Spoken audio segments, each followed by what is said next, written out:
Spencer, get the phone. What are you doing, Spencer? Get the phone. To help you get settled in on your first night. I didn't want to be rude. I actually worked in that office. Oh my god, I look like such a dweeb. I got my little keyboard here. You can see everything that's happening here. I'm such a dweeb. Look at me. Why are you like, Gee, I don't know. Gosh.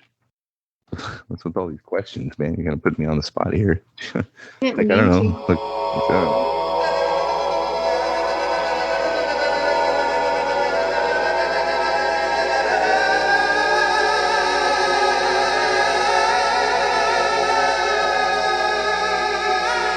So like these guys, so those three guys, at night they get a little spunky. They might wander. Yeah, if they find you, they're gonna stuff you in one of the suits to death until your eyeballs and teeth emerge from the mask. Yeah, yeah. So you just gotta, protect yourself. Oh my god! So he's gone. Oh, well, where'd he go?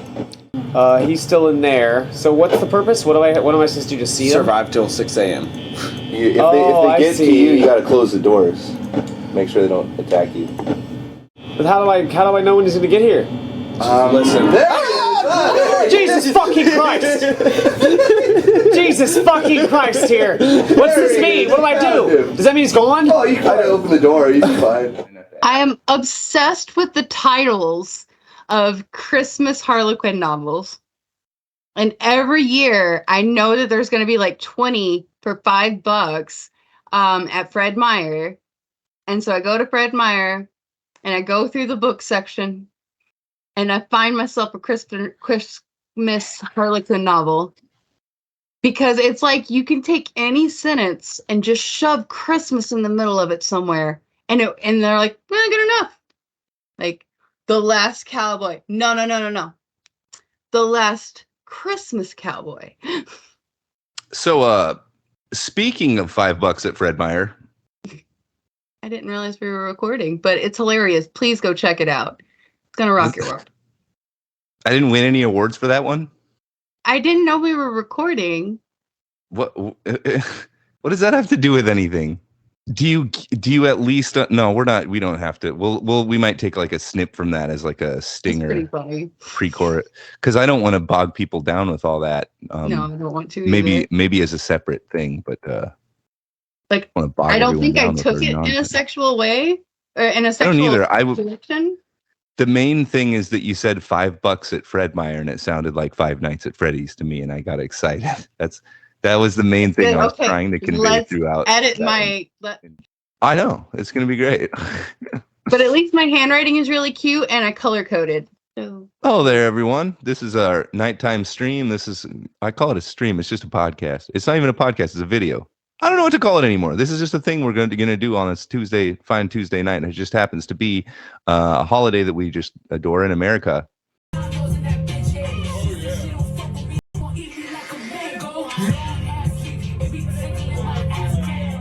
We find ourselves right now at the confluence of many things, and I have a feeling that people coming to see this video perhaps will have no idea what we're talking about whatsoever. And so there's going to be a sort of intersection here between people who are obsessed with Five Nights at Freddy's and people who are obsessed with integral theory. I might be the only person in the world who's obsessed with both. So I thought this would be like a good topic to try and find the overlappingness of it all. I want to record a message for you. There's very little you can actually do in this game. Ha! Tell that guy to shut his cross. Alrighty, welcome to Junk Plays, maybe. We're trying out a Steam game here, Five Nights at Freddy's. Ought to be ghoulish and shocking. We have a girl here. Hi. To be frightened. She's already frightened. A little bit. But this far, it's nothing to be afraid of but fear itself, the dark, Just watching some cartoon mascots, we'll celebrate. Almost 3 a.m. Yeah. We gotta get to like 6 or something? Yeah, just a shift. But they really want to save power. But then why are they running the fucking bands and the music? Well, they want to make sure you're comfortable. Everything's fine. I don't. Yeah. It was the easiest job. Fuck. You don't even have to clean up or anything. I worked a job like this before. Were you a night watchman? Yeah. Well, for autistic kids at a home. It was a good job. Actually, it probably wasn't all that much like that. Like this. Well, I kind of did that too with like brain injury people. wasn't that a good job? Yeah, I mean, I physiologically could not handle graveyard shift, and that's why I had to quit. But yeah, it was a sweet job. It was super spooky though. I was like listening to this old guy like on a baby monitor, and he would like say like Darth Vader-y like hateful shit in his sleep, and he'd like get up and try. It was actually an awful lot like this sometimes on some nights. Nice. What was that? Ah! How did you get killed? What are you supposed to do in that situation? You're dead. You Why just got is this stuffed into a yourself bear at all? suit, dude. Someone else. Are you okay, Ross? I'll be fine. We're joined tonight by the lovely Spencer, who has distraction in the lap of her hand. Yes, I have a cat on my lap. Happy Solon. Is you getting some biscuits? I This was is for a doing- second. I don't know. She's not normally a lap cat. It's a little interesting right now. But anyways, I'm an elderly gentleman, and so I did teach children music. So I did get into kidly stuff quite a bit because you have to overlap with them in terms of your knowledge base. However, I was independently fascinated with Five Nights at Freddy's, and nobody else my age was. Basically, nobody my age really knew what it was for quite a long time. But it was like the most popular thing in the world at the same time. I think we actually have a video from a few years ago where we were enjoying a good FNAF set. Should we put a clip in the video? Can you edit that in? Oh, dude, that is sinister, man. And hilarious. That's fucking shit. That's truly scary. Do another.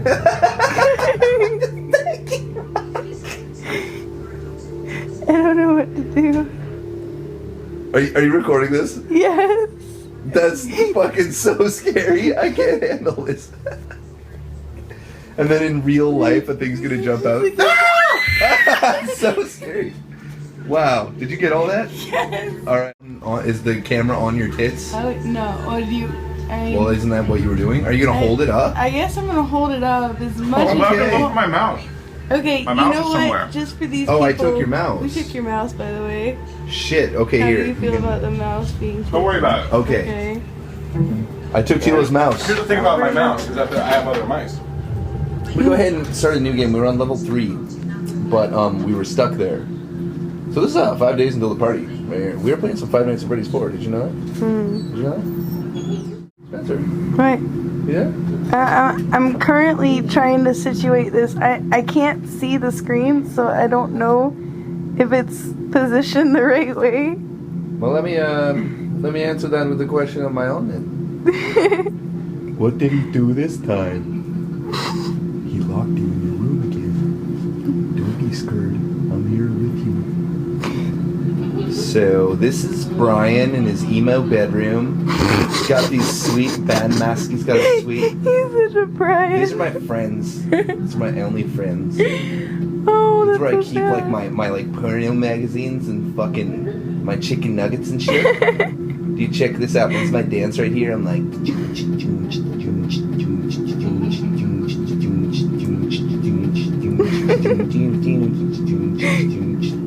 That's my fucking dance, bro. And I'm crying because I'm kind of mad at a friend of mine. Hey Bear, you're my friend, right? Yeah, dude, we're best friends. Dude, I want to hump your pants.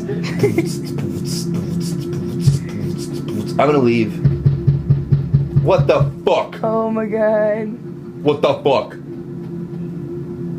Did I hear a rapping at my chamber door? Yes. Well, I'm gonna hide. This is how E.T. hides. You get with the stuffed animals. Well, they're your He friends. looks like fucking E.T. Yeah, he does. Okay, I'm gonna do it again. Ooh, so scared. You need to hurry up and open this little... I'm just gonna cry a It's gonna river make into you the go doorway. fetal. It's And now I'm gonna hurt. dead. This is what happened last time, right? Yes. Yeah, this is so when you die in the video game, it's a James Bond title. What the fuck? I want to get somewhere in one of these mini games. What do I just avoid being by the door? I'm guessing. One-dimensional ass. Anyway, gameplay. Maybe it could happen. That would be kind of cool. Yeah, we should probably put that clip in because it's kind of just something I've had laying around for a while. It's so cute. So I used to do like a Let's Play show with someone who will probably appear on the show at some point. But we about 600 times recorded ourselves playing video games and trying to be funny. And then at one point it was me and Spencer and I, and we were playing Five Nights at Freddy's 4. But at that point the whole thing was a wash. So we didn't end up using any of it, and we didn't really end up finishing anything noteworthy. So, but what we did get was kind of badass, and we never knew really what to do with it. So hopefully we can just tack that on for your viewing enjoyment, assuming we come out of this alive. Real 100% shocking ghost that happened in real life? IRL? Yes. R.L. Stein? 100% shocking. Right? It's like it looks almost like a dust thing flying towards the light on the screen. I can't. Tilo, did you fuck with the speakers? No, Tilo didn't do it. God did. It's fucking narcotics agent. I knew it all along. Oh God. There we go. Come on. Boot him up, baby. Oh, it's this mouse. It's fucking my face. Yeah, there we go. Just take a big old poop. Yes. Hey. So anyway, dude, wait. Let me make sure like my brother's not in the hallway. Okay. Yeah, check it out, dude. I got this thing I wanted to show you. It's like it's in the closet. Wait, hold on. Is it R. Kelly? Dude, you're not out in the hallway, are you? Okay. Yeah, he's not out there. All right. So anyway, come over here by the. Wait, dude. Wait, it's just the bear. Where'd you go? Okay. Yeah, come over to the closet, dude. Okay, check it out, dude.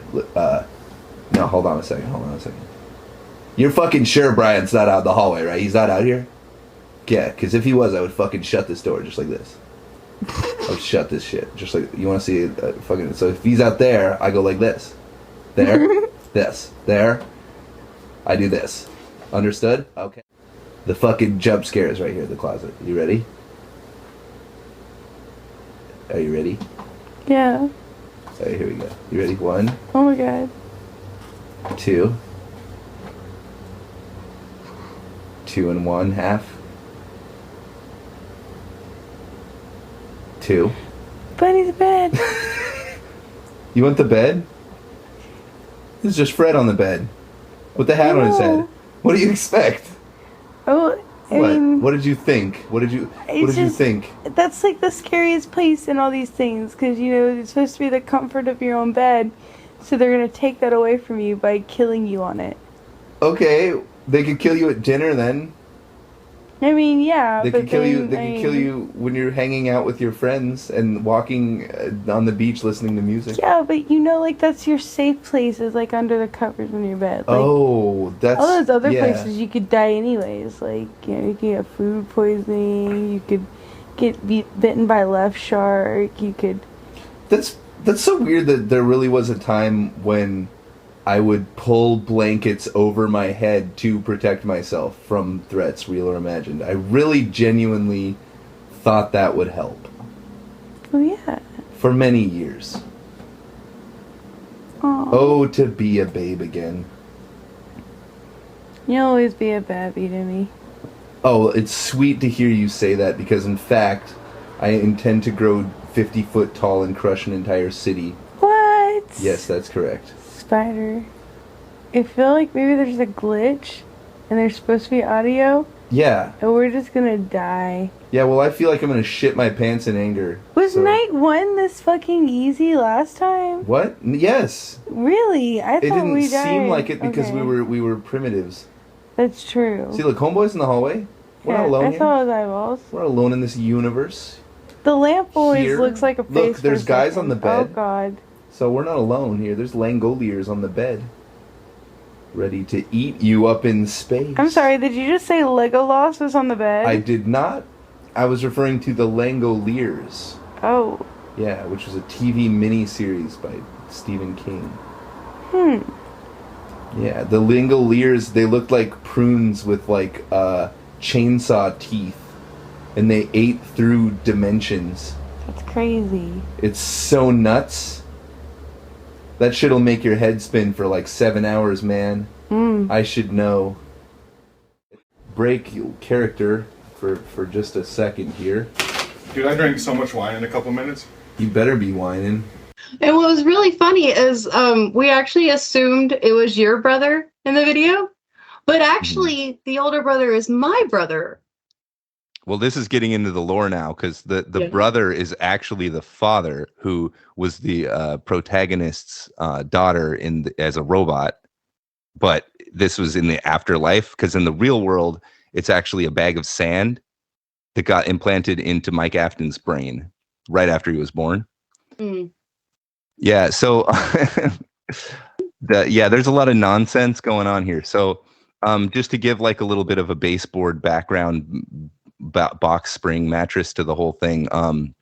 Integral theory is not like a belief or like anything like that, a religion, or it's just kind of it's a philosophical system that you could call like a framework. It's a way of organizing reality, like kind of just saying this thing fits into this place. It's kind of a way of categorizing what you're experiencing so that you comprehend it better and so that you can communicate about it better.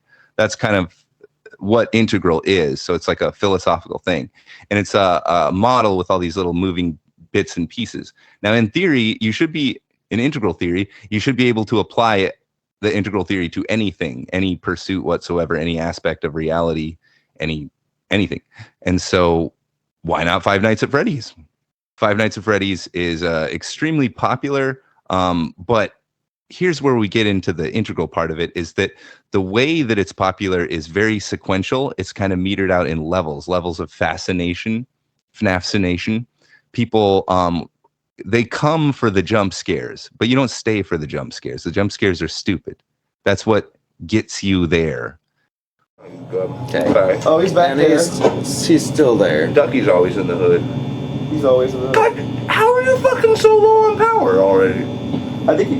Where did I go? They're coming. It's the wolf. You're dead. No, it's not Ducky. the wolf. It's Ducky. So what happens at the end of that long road is FNAF lore, where the video game itself, the first one and all of them, have a hidden mystery to it. And the nature of this mystery tells you a lot about the style of storytelling. The nature of the mystery is that you don't know who you are and you don't know what you're doing. You don't know what the situation is that you're in. And you're presented throughout the experience, you're presented with various narratives saying, you're an employee at this pizzeria, you work the night shift.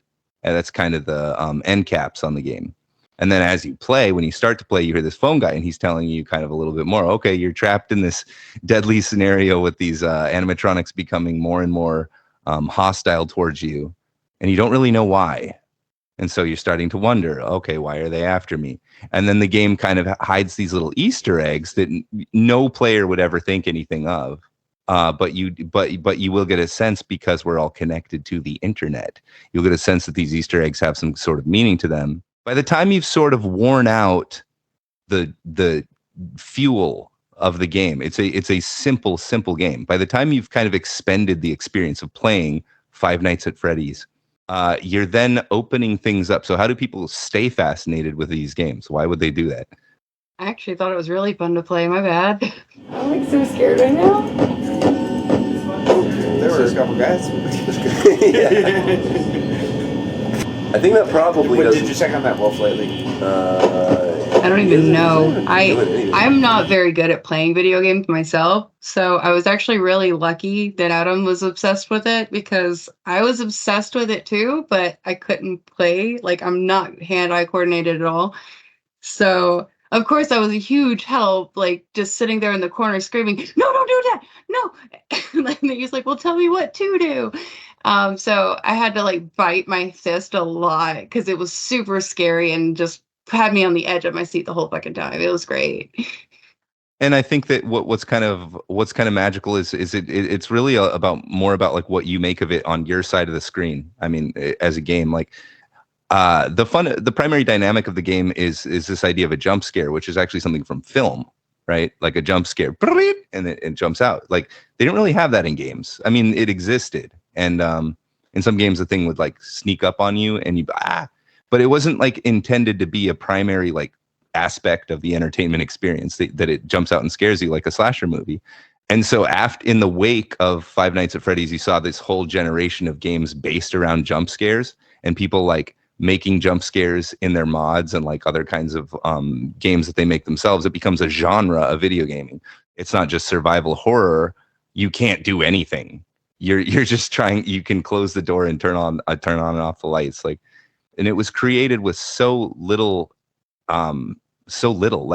little data on that game. It's just like the monitor screen, the background. It's kind of fisheyed so you can turn back and forth.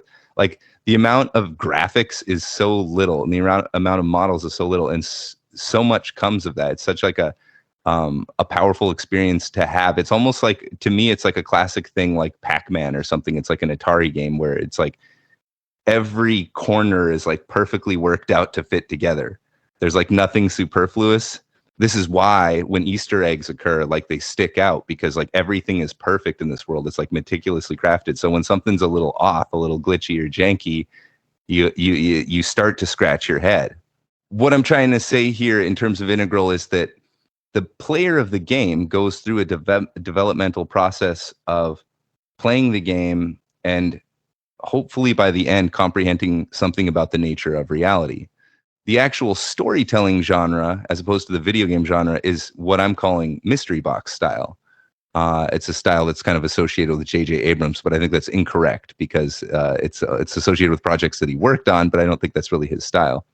But in all of these stories, it comes down to you will never know what actually happened. That used to be an unsatisfying ending, but now that people discuss everything ad infinitum, it's a very satisfying ending because it allows endless elaboration, endless speculation. It leaves things open for you to fit things in there. And so people become self-aware of this. And in postmodern storytelling and fiction, you kind of break the fourth wall. You might talk directly to the audience, or you might say things in character that allude to the fact that the audience is there. This game takes it to a whole different level, which is why I'm calling it postmodernism. I see this game, this artifact, as a teal meme artifact, because it takes it beyond postmodernism, where the tone of the game is a character, and it's an important character, because while you're trying to figure out who you are and what you should do and what this environment is and what the situation is, you're also like just trying to get to the bottom of what it's emotionally trying to convey to you. When you get right down to it, it's kind of it seems like an impossible thing to market. It appeals to children predominantly. That's where the like money is, and then but it's also about grisly child murders to inflict agony on them in order to steal their souls in order to profit off of it. So it's sort of an innocent, nostalgic thing while simultaneously being the darkest thing possible. And that sort of duality is really reminiscent of everything you see in mystery box style storytelling. There's always like a sort of God and Satan behind the scenes. In this case, the creator of the game himself, Scott Cawthon, is both highly antagonistic towards his audience and also highly beloved for creating this thing and keeping it going for so long. And so in the fictionalized universe, this is the two founders of the Fazbear Entertainment franchise. Afton and Henry are generally the names they're known by. And Afton's sort of the Mr. Hyde. He's sort of the wild, impulsive bad guy. Henry, on the other hand, is more the God figure. He's benevolent. He's kind of the original creator, and he had like the best of intentions. Sort of a tragic character. They're sort of Mary Sue's of Scott Cawthon. So it's like levels of meta within the gaming experience. And none of these characters almost ever actually appear in the games, but they're foundational to it. I don't know. I think Will's in there somewhere. As always, it's kept very vague. Like you don't see, you might hear something talking to someone. It's not clear who they're talking to. So in all these little cut scenes, they maintain that mystery where like you would have to guess who is talking and who they're talking to and what the situation is. Almost always the case. And this is a reflection of the postmodern perspective on life to begin with, which is, who am I and what should I do? This is the question that begins to be articulated when you no longer trust society to dictate that for you. It's made a central theme in postmodern fiction, or just regular old postmodern fiction, if it's kind of etching more into the teal. I think you see this notion of transcendent development. I thought William Afton was the first purple guy. He might be. The purple guy, I think, is clearly a security guard. One of the only clues that Scott Cawthon actually gave was that things seen in shadows are not always what they appear. And this is supposedly in reference to a cutscene in 4 where a door opens in the back room. You see a guy, you see a security guy, a purple guy that looks like the purple guy, putting a Freddy helmet on another guy. And I think that the point of that is to say that whenever you see a purple guy, it's not always Afton. Just the purple guy is what a security guy looks like in the dark. So it's this. Whenever there's a solid answer to anything, there's an undoing of it. It's definitely a rotten corpse, bro. That's why it's purple. That's quite possible too. And I would point to the differences in posture. I think that's not brought up enough, but the pink guy, the OG purple guy, was like a big guy, and he stood upright and he grinned. Second purple guy was like a hunched over, lanky maniac guy, much like the guy depicted in the books. So I don't necessarily believe that they're the same guy. I believe the they're same guy slowly rotting. Maybe maybe he was like a big guy, and as he rots, like he's like he deflates, like yeah, Halloween pumpkin. And I mean, to me, it's crazy too to kind of look back and think that like this guy made a game, and in the fictional universe that he just kind of made in this crappy game, there's this big franchise called like Fazbear Entertainment, and it opens these pizzerias, and all the characters are beloved, and there's cartoons. It's like this public phenomenon, and then it literally happened in reality. Like that's the reality we live in now. Like it's only a matter of time till they actually open a pizzeria. But like this is one of the bigger kid things like ever. You know, like just in terms of their fascination with it. And it's not just the games; it's like peripheral content. You know, it's like Minecraft. It's like a lot of the content. It really isn't the game itself. It's mostly things that happen on the internet. And I think that this is what you're seeing a lot in the games that I find interesting today is the extent to which they're participating in a dialogue with their audience, because that's kind of how you do things these days. I can't think of a series that does that more than this one. Like every game release has some sort of prank baked into it. It's like it's come to be expected of Scott that like he's messing with you whenever he releases a trailer or a new game. In fact, as we were preparing for this session, we knew what we were going to do with this because the movie's coming out, and it came out. It's not on Peacock yet, but it's out in theaters. We have not seen it. Of course, Scott Cawthon releases a video game on Steam, and it's called like FNAF, the movie, the game. And it says major spoilers. This will basically reveal the entire plot. And then when you download it and play it, it's Freddy in Space 3. It's a side-scrolling Metroidvania shooter, right? Now, you actually played it. No, I didn't get past. Oh, you didn't play it? No, I started playing it, but Yeah. I'm not a video game player. And so I couldn't tell if it was generally a joke or if I just sucked at a video game that I've never played before. So I wasn't going to break any bounds. So well, you're a grown-ass woman. Scott, you made the game too hard. It's too hard. I don't play video games like ever, Scott. You did fine. Don't apologize. I'm sure. He was canceled, you know. But yeah, that was a thing, and he that's why he quit making the games himself. He stopped doing it, according to his public statement. He stopped doing it because of all the backlash when people found that out. If you were to imagine like the history of storytelling, right, going back to your Amber meme canonical documents, going forward into like literature of your Orange meme era, and coming forward to Green meme storytelling. In this generation, I don't know, Rick and Morty, you know, it's self-aware, it's very ironic, right? So what exactly would second tier teal meme storytelling be? Like, what would that mean? What would the medium be? Like, what points would come out? What themes would come out? it's just all quadrants and all stages, and it's all happening at once, and it's from like every perspective all at once, and they're all like contradicting one another all the time. Green meme is the final first tier meme. So like in the developmental scale, you get up to green meme, and that's basically where humanity is today.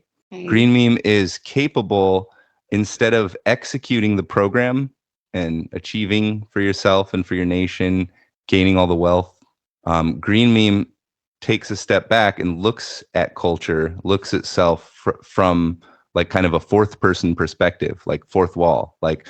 And so the green meme is very culturally critical. It's very deconstructing. It's postmodernism. These are all like pretty much synonymous with green meme. It's information age. So would teal be previously classified as yellow? Yes. Yeah. Okay, that helps, because I told you I know the Don Beck. I don't know much of the Ken Wilber, so like I haven't gotten there.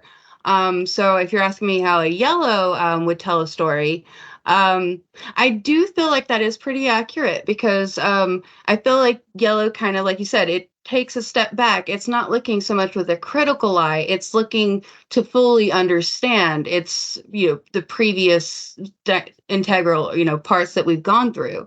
So instead of just saying, oh, this guy's bad, how do I make somebody feel the feelings of, somebody who's bad? Like, instead of just saying it, like, how do I cause them to feel it for themselves and channel through that? The video game does a great job, with, the jump scares and integral parts, so that, this is when somebody really needs to hack it to them. And then after they've got that feeling of fear and their heart's racing, then let's go to that little mini story. And now that we've got them in that exact emotion, let's run that story so they can process it as if they were the character. I think it does a really good amount of that during the entire game series. Yeah. And one of the good things, like one of the things that it benefits you, that the character is so anonymous and you don't ever really see them, is that you put themselves in their shoes kind of intrinsically. It makes you really feel like you are that character. One of the main things, of course, about teal is that it becomes interested in altitudes. It becomes interested in stages of development. It becomes interested because it recognizes this dynamic that things do develop through these recognizable patterns. And so in one has to imagine that in teal storytelling, there would be a really strong recognition of these developmental patterns, and that they do develop, like that they do change. So a character lines would develop over the course of a story, if that were like positive in a teal story. So that would be like an aspect of it.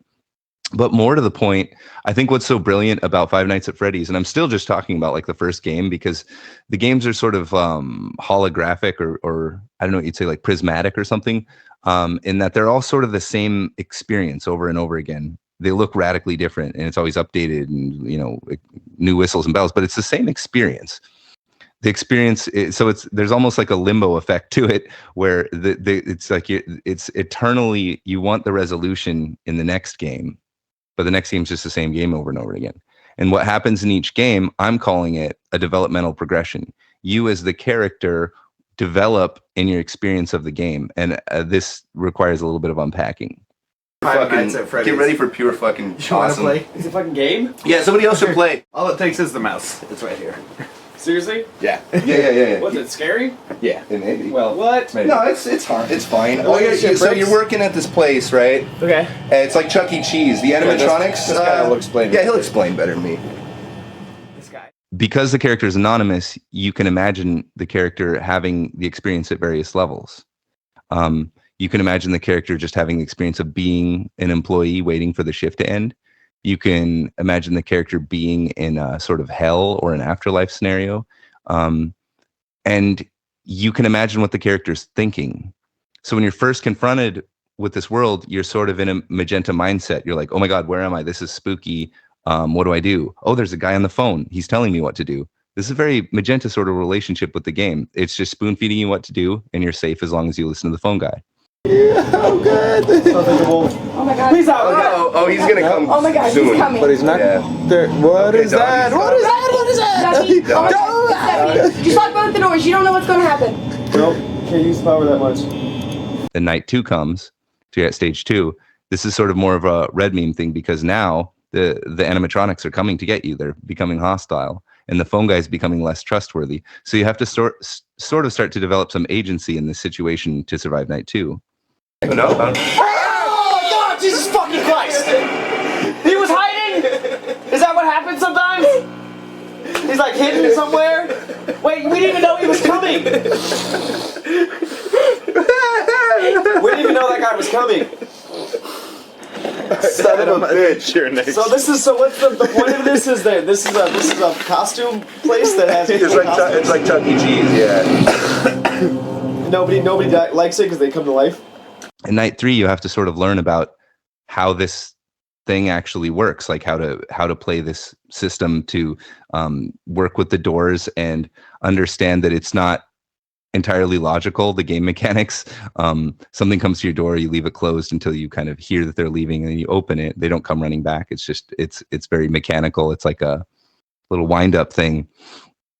And so in that sense, it's sort of expressing Amber Meme. Happy guys. I feel like there's something in that hallway there to the left of you. Why was someone just singing to me? Yeah. I thought I saw a shadow. How is this still only 2? I feel like I've been here forever. Typical minimum wage goon thoughts.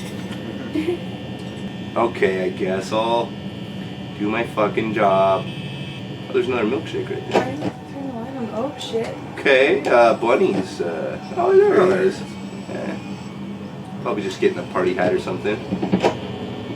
Hey, I heard scrabbling. I heard fucking scrabbling. Okay, Okay, there's Doc. Go to camera 1C. Is he already gone? Oh, he's dude. Dude, what the fuck? You better be ready, man. He's gonna get you. Alright, I don't want to do this Is he anymore. gonna come quick? Yeah. No, they said that as long as you like keep an eye on him, he's cool. He doesn't really like it when you don't. Close the door! Close the Oh my fucking God! door! Get me out of here! Oh, don't even do this. The other one. Wait. It's so funny because I was. Wait, look for the wolf again. Where'd he go? Because I don't know. Where's the wolf? I don't. Where's the wolf? Anymore. Where is he? I don't. Oh my God! I'm so close. I guess. Oh shit! Fucking A! Jesus Christ, man, the guy was fast as shit! Is that why he's so scary? Because he's the fast one? He just books it towards you? So wait, was it because I was looking at him a bunch, he wasn't coming out? Yeah. So I was subconsciously neurotically checking on him, not knowing you. It turns out I'm not good with people yelling at me. All right. Oh my! I think you were right. I think he was in the other room. I think his eyes were there, and we forgot about him because we were focused on the rabbit for a minute. Oh, right. He was right there in the second room the whole time. Well, Ross had like both fucking. I guess it must have been right when he was shutting that. Yeah. There was a moment there where I let it slide. Just a second. That was the only time, though. Oh my God, that was so fucking intense. That's if the bear's there, you open that door for a second, he's in. Universal I think rule of so. life. Okay, so then you're getting up to like night 4, right? And so it's getting challenging. Well, challenging makes you competitive, so you have to kind of achieve the beating of level 4. And this is usually true. Most people can get up to night 3 or 4 without losing. So a genuine challenge, you have to kind of think to outwit the animatronics on night 4. Okay, so guess what? So the rabbit's sporadic. The rabbit seems to jump from room to room. Okay. The wolf runs obviously down the hall. Yeah. Ducky is very predictable. The bear will wait for a long ass time. The bear will pause in a room and just stay there until you forget about him. Yeah. That way you got all those patterns of like predictable, And then he just random, monkeys right. run at you that you do. So really, I probably should have just shut the bear's door when he was just there. Kept it. Yeah, I think you're right. Because before he'd be at the window and you clicked the light, right? And then you clicked over the next one, you clicked right back to the thing and it was already out. Yeah. It was like so fast. I was like, what the fuck? It's so fast. Like he must have come really quick from the other room. Yeah. It's like, bam, really fast. He's trying to get in my door. He's probably gone now. I heard some steps. Or that might have been the dog walking up from the other side. Oh no, that's Ducky walking up. I don't know, it's working though. Okay. Look, he's still got 39% at 3 a.m. it really is, yeah. This process, I like the over-caution I of like it. shutting the doors. It's nice. Oh shit! Okay, teddy bear is still right there. Rabbit. I feel like he's ready. Oh, rabbit! I felt like he was coming. Yeah, that's funny. He's definitely that character. Just knows what's up. Yeah, the other ones are predictable. He is not predictable. Okay, you're good. That's good. Yeah, take it out. Yep. For now. Whoa, whoa, whoa, whoa, And whoa. there's that ducky. Whoa. I don't know what that is, but The bear made it in. Oh, so the bear definitely has control over the cameras because he's the only one that makes that thing happen. Yeah. Night 5. By night 5, you're kind of done with the game. You're kind of bored with the game, in my opinion. I find that if you make it that far and you're kind of consistently failing at night 5, you're kind of getting over it. Well, that's interesting. So I'm kind of stepping outside of the game and thinking critically about it. Like, I guess this one doesn't make me nervous because it's always high strung, so I just relax. But it's like games like that, it's like long stretches of being cool, God. you know, and then just out of nowhere, you know. Yeah, I know, right? I love that noise, dude. That fucking noise. It's the ducky, the rabbit, or the wolf. Yeah. What a weird ass combination of fucking animals. Where is he? Where is he? This would be a great game to play like on Oculus Rift. Teddy's there. He's in camera 1B. Wouldn't be? Yep, you see a shadow? Yeah. Oh. Yeah, you can barely tell, but he's there. Okay. Who's the wise guy? That dynamic of you like clicking on the lights like frantically sometimes is like what is implied by that. The fact that they are, you know what I mean? They want you to do that. I think it makes it even scarier. Just let it run, fuck it. Okay. Wait, Fuck it. what? No. Why? No. We got 35%. Check the camera. Okay. Wait. I can't. It's loading and stuff. Check the cameras. Check his camera. Oh wait. Okay.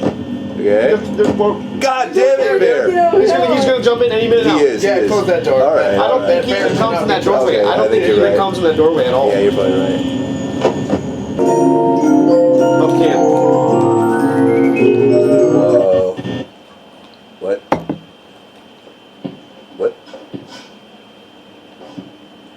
He's gonna jump out of us. No way. What was that? I don't understand the difference between the other one and this one. And so in this thinking critically about it, I might be like, what's the appeal of this thing? And so I might look it up on the internet. When you look it up on the internet, this is when you start stumbling into a whole new world beyond just what's the content of the game. So in this sense, we're kind of stepping up to a second tier. We're opening it up to a new quadrant and a new reality outside of the game universe. So in the second tier story now, you have this character, Scott, who may or may not be an actual serial killer, who's messing with his audience. He's doing this integral storytelling. He's doing this integral marketing. And there's all these people on the internet doing different stuff. You have Markiplier doing the hilarious reactions, and you have Daco like exploring every last thread in the lore possible, and you have the game theorists that are actually solving the mystery and like making videos that explain. Like, it's weird. It's like supplemental content to the game. It's so well produced. It's like hard to believe these people aren't collaborating. It's just totally happening independently and disconnected in a big network, and it's flexing and flowing, and there's a lot of audience participation.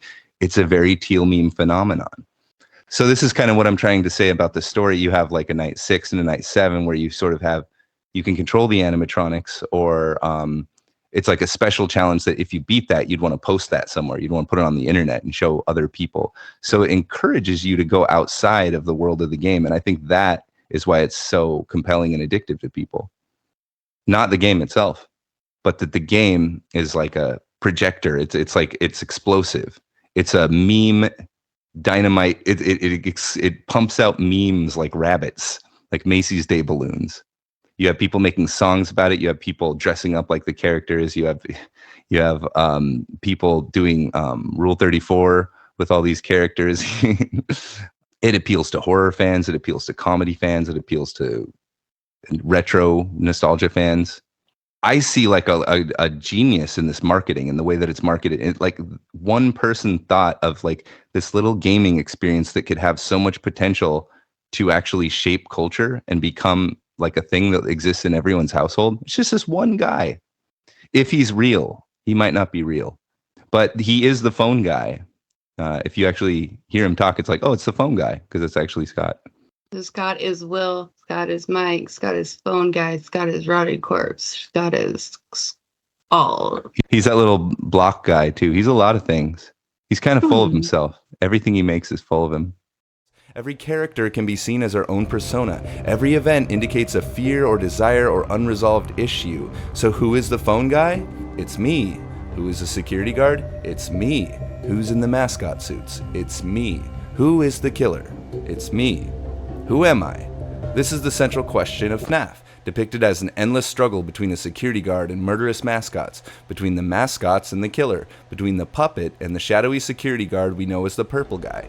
These are all depictions of the dreamer's dual nature. The battle being fought in the dreamer's mind is a battle between the fantasy that ghost-possessed animatronics are the killer and the reality that the dreamer is the killer. The fantasy protects the killer from his own guilt, and I think that whatever is inside the locked box at the end of the series represents the reality of waking life child murder that has been locked away forever in the killer's mind. But a thing that all the FNAF people know that I think is kind of in line with the Artists Anonymous thing, actually, more than anything. Everyone tells the story, but so he made Scott made a lot of games for a long time. He made like animations, like if you're familiar with the Christian like Pilgrim's Progress story. He made like a 3D animation of that with like these goofy voices. It's kind of fun to watch because it's got his kind of dark character animation style. He made all these games that were sort of some people played them, but they were not popular games. And he was commissioned to do like more Christian stuff, which, you know, those games are never that great. They're just designed to promote Christianity, not to be a great gaming experience. But then he made this game, Chipper and Sons Lumber Company. And it's a really well-made game, and it looks really nice. The mechanics get old pretty quick, but I feel like he kind of thought that one was going to be a hit, but he got a lot of negative reviews. It was sort of panned because the characters who were supposed to be cute and lovable, they looked like creepy, broken down amusement park animatronics. People reviewing the games were like, "Oh, that's going to scare my kids. Like, this game's creepy. I don't like it." And so Scott Cawthon ostensibly, like, you know, felt really icky, like I suck at making games, like that. I thought this was cool and it didn't appeal to anybody.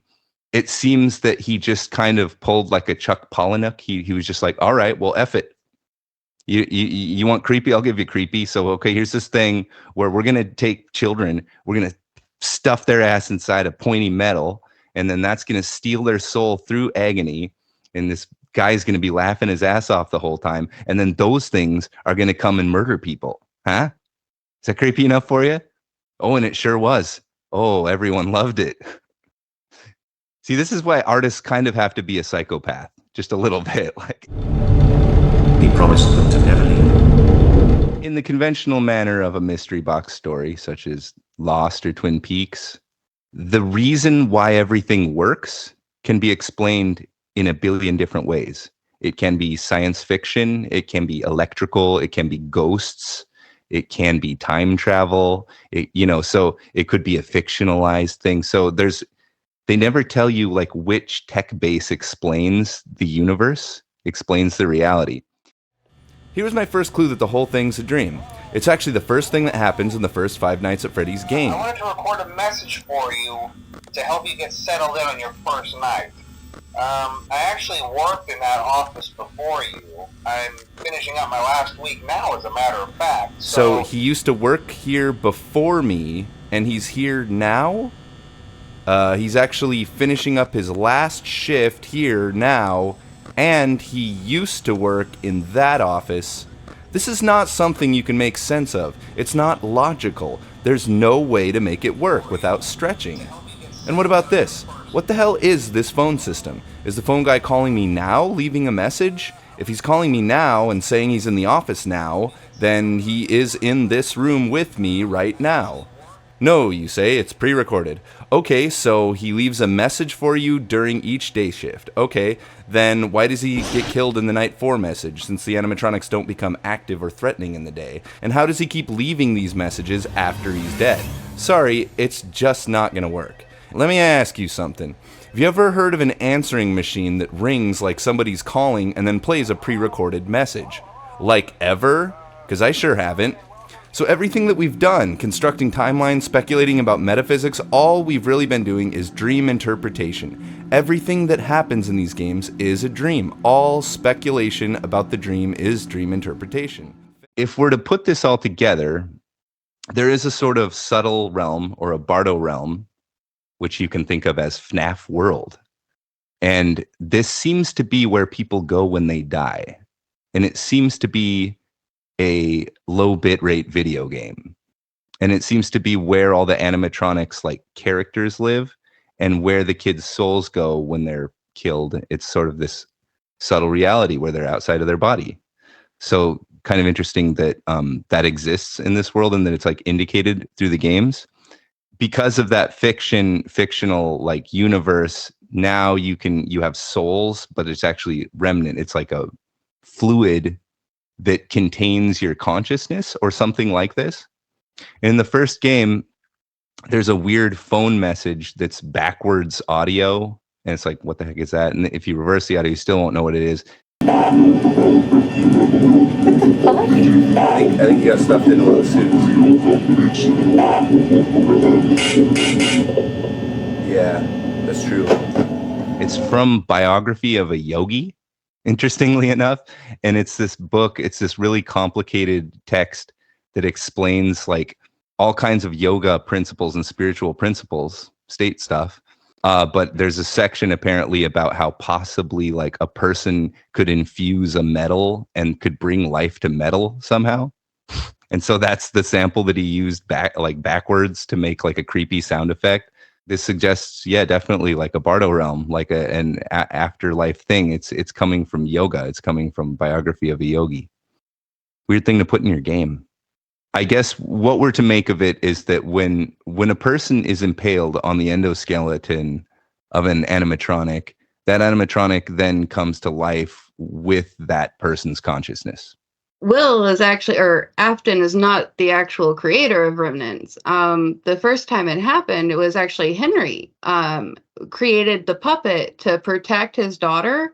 They trapped the puppet in like a box or something and then killed the daughter outside. So she's dead, decomposing in an alley or something. Puppet finally gets free. And when he goes to, see what's going on with Charlie, her soul fuses with Puppet. And so that's actually the first animatron that becomes possessed by a human as a remnant. Prior to that, everybody was actually physically in the animatrons to... Dude, did you just solve what's in the box? What's in the box? Dude, no. I know, right? It had to be though, right? Literal mystery box. Literal mystery box. It's totally what they trapped Puppet. No, nobody knows all that stuff you just said. You just solved FNAF lore. Well, I thought I had something going. I didn't know what to do, so I went down this huge rabbit hole for like 5 hours. Yeah. Death at a birthday party. That's the duality of the killer's mind. How would we symbolize this in a dream then? The simplest answer I can offer is that you open up a locked box and release the puppet. It's going to be the most intense jump scare in recorded history, at least for the killer. Setting the puppet free from his own evil control. Let the crying child's spirit free from your fantasy. You're the one that's haunted, not a pizza restaurant. It's you. You've been the puppet all along. All the characters have all been puppets of your own psyche because it's all a dream. If you release the puppet, the nightmares will end. But you can't change the reality that you're a real-life serial killer, believing that you've been the puppet this whole time. The truth is, you're the killer. You're the phone guy. You're the mascots. You're the purple guy. You're the crying child. Everything is you. You can't save them. You can't fix anything. Perhaps some things are best left forgotten. I don't think he actually intended for it to work the way it did. Yeah, I don't think either of them knew. Because like his whole point was to protect his daughter. He didn't want her dead. So the fact that like after she died, she fused, that kind of like, I think that changed Will's mind. He was just like, hey, hold on a second. You mean I can kill the kid and get something out of it too? Like win-win, bro. Particularly from the Ultimate Custom Night, like anime shorts, which make no sense and have like no reality other than just, oh, it's FNAF World, or maybe it was like a TV series they made. It seems to be telling the story of the good guy, which is either like Afton's son or Henry or something, or Charlie, the good guys, keep trying to do things to stop Afton from killing. And those things backfire. But then Afton backfires too. Like it seems to be the case that in every game, what is trying to happen backfires, but they don't explain that. So I think that's what creates a lot of the cacophony of theorizing. So Are you referring to his son Evan or his son Michael? Evan is pretty debatable. Michael is referenced by name as Michael, but not Michael Afton. So I personally don't necessarily believe in Michael Afton, which is totally a hot take. Everyone believes in Michael Afton, but I've never been really convinced that that's even a Which son are thing. you referring to then? I don't know. That's what I mean. Like, I'm just saying, I don't. I know he must have a son. Well, remember in the video game we did where there was an older brother that always kind of scared the younger brother? There was I thought, another kid in a gray shirt. Yeah, like yeah, probably his 'cause, brother. Yeah. like the main character that we played, I thought that was the younger brother, and then the kid with the foxy mask, I thought that was the older brother, and I thought he was supposed to be a douchebag. Yeah, The older brother's Mike and the younger brother's Evan. yeah. Those. I don't know. I don't. I'm not quite down that. See, I kind of stop at like sister location in my like in my theorizing, because I think it just goes to a whole different place after that. I think you should really be able to figure it out up to there. I think we still haven't really solved up to there, and I think it goes down a lot of like weird paths, particularly because we don't know whether the novels are supposed to be parallel or like at the same time in the same universe for real. Mhm. Because if they're parallel, then stuff that it mentions about characters is just kind of an echoing or like a sort of thematic reference. But if it's literally true, then we are to assume that these characters are like doing the same thing over and over again. They do it in the game and then they do it in the books, or like maybe they're simultaneous. Like, it gets pretty wacky. So I like to think that you can just take like the first handful of games and make something of that. What I get out of it doesn't suggest to me this like expansive Afton family situation per se. What I get out of it seems to be that everyone's a robot. Like, more than anything else, it just seems like, oh, well, that character is a robot too. Oh, that No, they're character's a all robot too. 100% robots. Everyone's a That's all it robot. is. The security Everybody- guards are robots. And they're ghosts. He's a zombie robot. He's dead. So He's been it's dead. got a gross realm, which is gameplay, and it's got a subtle realm, which is FNAF World or the mini games. We've already mentioned how the creators sort of have these God and Satan roles. And games tend to have like a heaven and hell to them, whereas the game itself is sort of like a purgatory. Pizzeria Simulator ends with the going up in flames, and Ultimate Custom Night is pretty well understood to be hell for one of the characters, probably one of the Aftons. Again, everybody thinks they know this stuff, but I'm just not. I'm a conservative in my skepticism. I'm careful about what I adopt. I would like to propose something else entirely. I think that there's a parallel timeline that takes place in reality, and that timeline influences every little detail we see in all the games. If we accept this, we can also accept that even though the games are not chronological in terms of what happens in gameplay, maybe they are chronological in the life of the dreamer. Using the information from the dreams, which is all the information we have, we can begin to piece together a waking life reality, not shown anywhere in any of these games, but implied by every little detail in every frame of gameplay. We can speculate with pretty damn good results on who the dreamer is and what the dreams tell us about what really happened. I think this is the part of the story we haven't solved yet. So let's begin by cutting the universe in half. What is real and what is the dream? See, it's an important distinction. Do you think the world outside of the dream looks like this? Like this? Or like this? Because we're playing a video game of a dream, it's hard to say, but my intuition tells me that we should consider this a standard horror story. To win the game and open the box, you have to read between the lines. You have to play psychologist. So this is part of the game that we're doing right here. This is how you win. So what does the nightmare mean? It's a dream about ending the game. It's a dream about putting to rest the fantasy forever. In order to do that, you have to go back to the beginning and relive the horrible events that led up to your break with reality. That's a reasonable basis to assume that you're the same character in every game. The gameplay of FNAF 1 represents the nightmares he has before his first set of murders, a recurring nightmare in which he hears his own mysterious voice over the phone line while the mascots pursue him to stuff him inside themselves. They want him. They want him to be inside the Fredbear suit. Finally, after the 5th and even 6th night at Freddy's, or mentally insane serial killer's nightmare, he puts on the suit. He finds bodies to put inside of all the friends. The paycheck at the end of the game and the pink slip give indication that the crime wasn't worth it. He feels guilty about it, which is why he lives in denial of it and buries the reality under the delusion that the mascots are alive.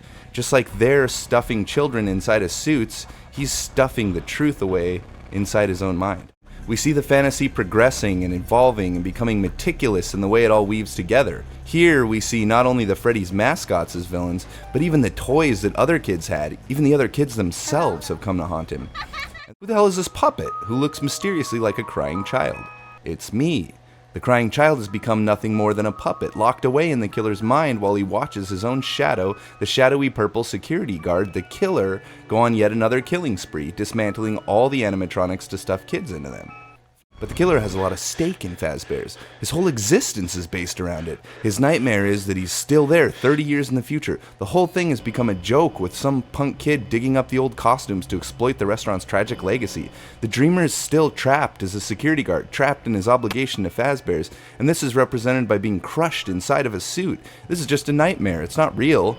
This is the fear of being finally killed by his obsession. This is the fear that it's all going to catch up with him, the dead kids, the police, society, and they will get revenge. Or worse, they won't get revenge. It'll just go on forever, even after he dies.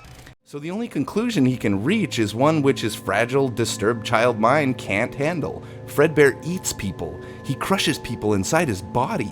And of course, the event that triggers full-on mania is when the child himself is crushed inside of Fredbear's mouth, betrayed by kids wearing his friends' faces like masks. The child doesn't die, though. In his obsessed mind, he becomes Fredbear. He hates people. No wonder the mascots want to crush people inside them. People suck, so he helps Fredbear.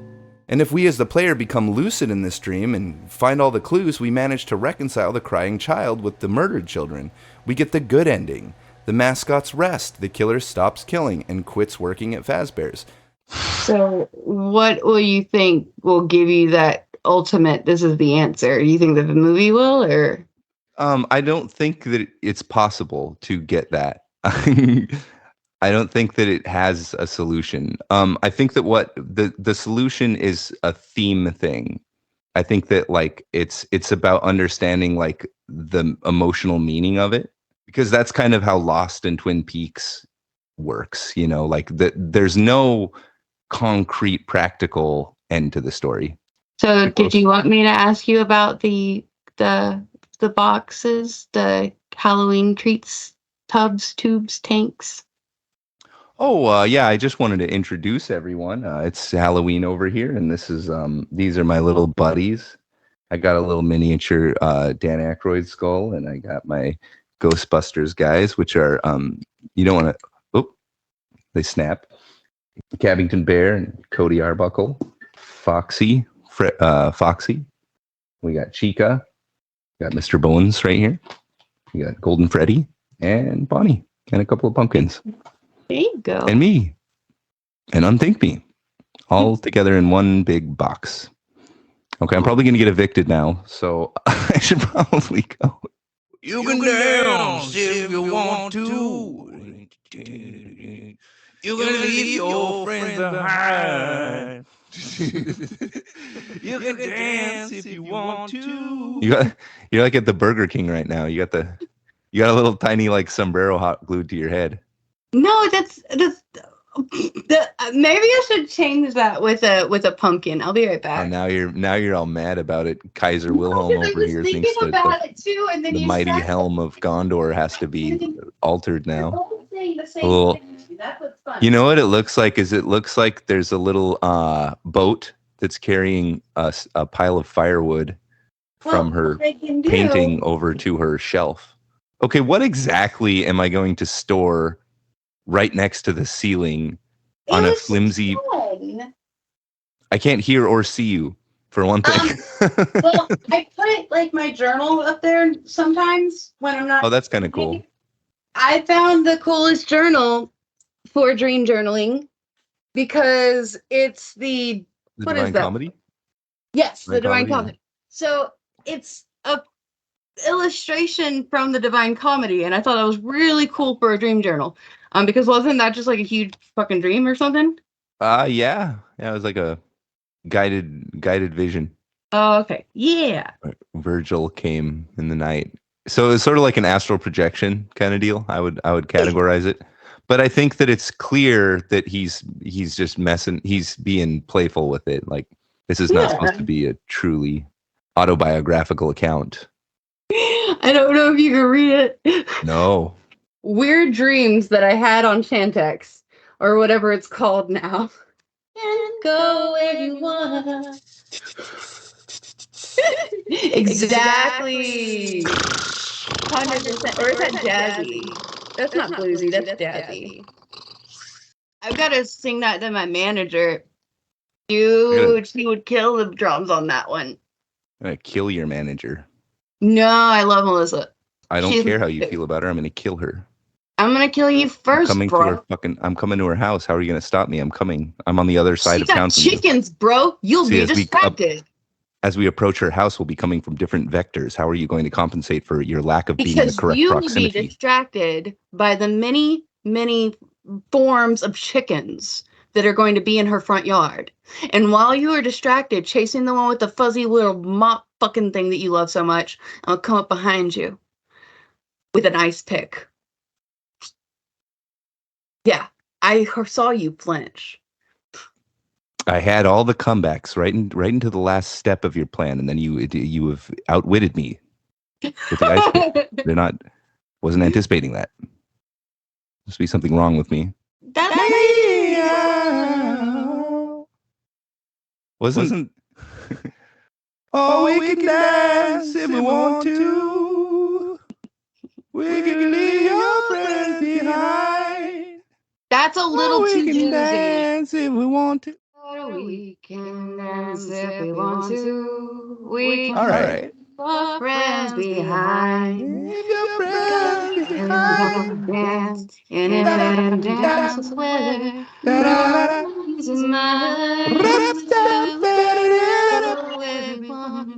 The night is young and so am I. Yeah, dude. I'm fucking in love with it already. I'm like super stoked on it. No, I was. Why did we stop? Why didn't we just do that forever? Because there's a bassist. Like, no, I figured out why. It's because it's a drum solo. Everybody sit here. Have